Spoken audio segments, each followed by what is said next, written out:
দেখতে পাচ্ছেন 3টা 200 টাকার নোট, এর মধ্যে একটা জাল টাকা নোট। কোনটা বলতে পারবেন?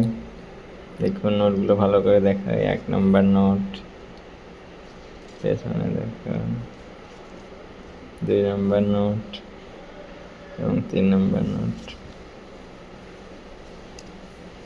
দেখুন একই দেখতে সবকিছু, ধরার কোনো কায়দা নেই, সাইজও এক। এর মধ্যে দেখতে পাচ্ছেন এই মাছের নোটটা জাল। দেখুন প্রিন্ট করা এখানে, এটা একটু ওঠা ওঠা, ওঠাও না সম্পূর্ণ।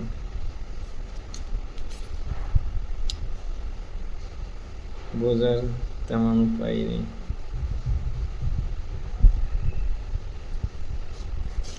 এই দেখুন এই 200 কিন্তু উজ্জ্বল নয়,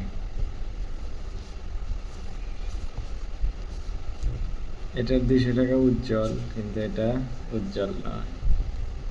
দেখুন এখানে 200 কিন্তু উজ্জ্বল, জল জল করে, কিন্তু এই 200 টাকা জল জল করে না, এটা জল।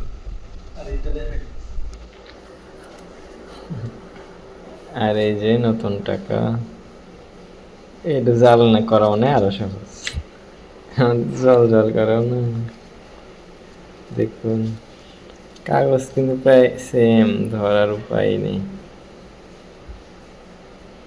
তাহলে মূল পার্থক্য দেখতে পাচ্ছেন এই 200 যে লেখা সেখানে। দেখুন আসল নোট জল জল করবে, নকল নোটে জল জল করবে না। কিন্তু এখানে কিন্তু ঠিকই তারা স্টিকার মেরেছে যেটা জল জল করে। আবার এখানে জল ছাপও দেখা যায় হালকা, দেখতে পাচ্ছি। ভুয়া টাকা তাও। ঠিক আছে।